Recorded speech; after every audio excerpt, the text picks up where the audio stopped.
اچھی چیز کی طرف ایک اشارہ کیا جو جہاد اکبر بھی کہلاتا ہے کہ نفس کے ساتھ جہاد کو جہاد اکبر کہا گیا ہے, یعنی سب سے اول جو جہاد ہے وہ اپنے نفس کے ساتھ کرنا ہے. تو تصوف سے ہم دیکھتے ہیں کہ جہاں بندہ اللہ تعالیٰ کی خوشنودی حاصل کر رہا ہوتا ہے وہیں اپنے اندر ایک برداشت کا, تحمل کا عنصر بھی پیدا کر رہا ہوتا ہے. تو اس چیز کو آپ کیسے ریلیٹ کرتے ہیں؟ جی تزکیہ نفس میں دیکھیں نا, جس طرح بھی فدا صاحب نے قرآن مجید فرقان حمید کی جو 2 حوالے دیے, ایک سورہ اعلیٰ کا اور ایک سورہ شمس میں, اس کے علاوہ بھی بارہا جگہ پر اللہ پاک نے تزکیہ نفس کے حوالے سے یا تزکیہ کے حوالے سے قرآن مجید فرقان حمید میں ہم سے گفتگو فرمائی ہے.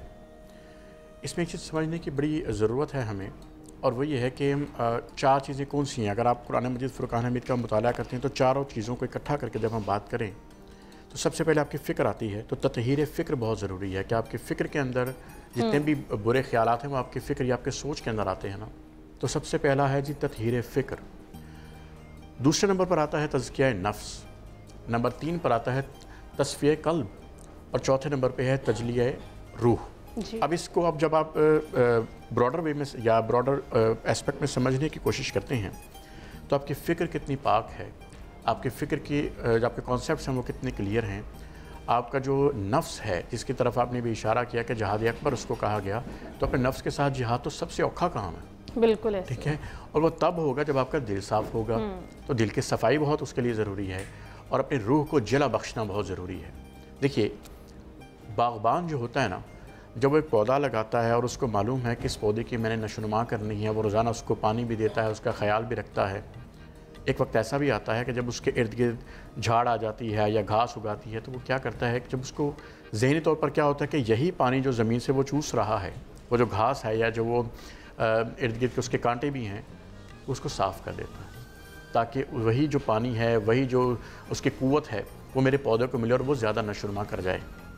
یہی حال انسان کا ہے, ہماری سوچ کا ہے, ہمارے جسم کا ہے, ہمارے قلب کا ہے, اور ہمارے انر سیلف کا ہے. ہمارے جسم میں بھی, ہمارے روح میں بھی, اور ہمارے ذہن میں بھی ایسے بے شمار کانٹے ہیں جن کو اکھاڑ پھینکنا ضروری ہوتا ہے اگر آپ نے اپنے روح کے اس پودے کی آبیاری کرنی ہے.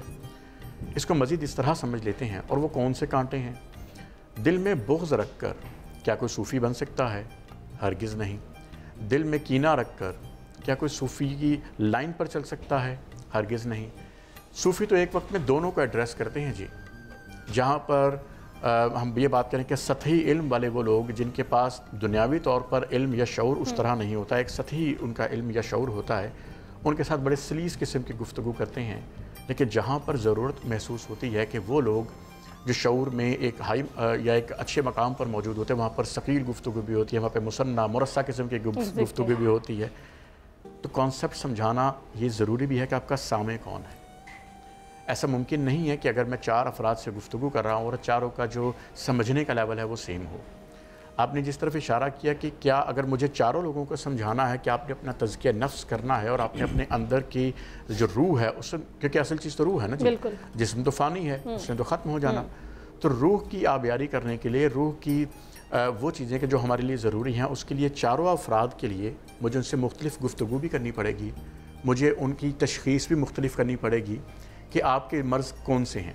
مرض کی تشخیص بڑی ضروری. تو اس چیز کو یہ سمجھیے کہ ہم لوگوں نے جس چیز کو زندگی میں کم سمجھا جو کہ ہے نہیں, انسان کو اللہ پاک نے ایک چیز لامتناہی عطا کی ہے, اور وہ محبت. ہم محبت بانٹتے نہیں, ہم اس چیز پر پریشان رہتے ہیں. جب بابا اشفاق صاحب ایک بات فرمایا کرتے تھے, بہت بڑا جملہ ہے کہ اللہ پاک آپ کو آسانیاں عطا فرمائے اور آسانیاں تقسیم کرنے کا شرف دے. اس کے پیچھے وجہ کیا ہے؟ ایک تو آسانی بانٹنا بخت کے بغیر, نصیب کے بغیر, قسمت کے بغیر ملتا نہیں. یہ وہ چیز ہے جو آپ کو مانگنی پڑتی ہے, اور ویسے عصر کے بعد کا وقت اس میں بہت مناسب ہے اگر آپ کسی سے جب رب سے یہ توفیق مانگنا چاہیں, کیونکہ توفیق کے بغیر ملے گی نہیں. پھر ہم یہ بات کرتے ہیں کہ آسانیاں بانٹنا کیسے ہے. یاد رکھیے گا جب ہم آسانیاں بانٹنے والے بن جاتے ہیں نا, تو اللہ پاک ہمارے لیے اسباب بھی مہیا کر رہا ہوتا ہے آسانیاں بانٹنے کے لیے. جب ہم نے یہ بات کہی کہ اللہ پاک کو پہچاننا ہے, تو اللہ پاک کو پہچان کب نصیب ہوگی؟ جب آپ عرفان ذات کریں گے, جب مجھے اپنے بارے میں خود پتہ ہوگا.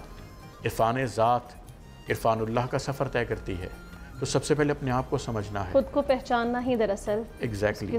ہم چونکہ قلت کے مارے لوگ ہیں, دائیں بائیں ہمیں ہر طرف قلت ہی قلت نظر آتی ہے. کبھی ہم اور ہم نے اس قلت کو یہ بھی سمجھ لیا اور یہ ازیوم کر لیا کہ شاید ہمارے پاس محبت کی بھی قلت ہے. محبت کی قلت نہیں ہے. مسکرانے کو صدقہ کیوں کہا گیا؟ اگر آپ کے سامنے والا شخص مسکرا نہیں رہا تو آپ اپنی مسکراہٹ اس کو دے دیں.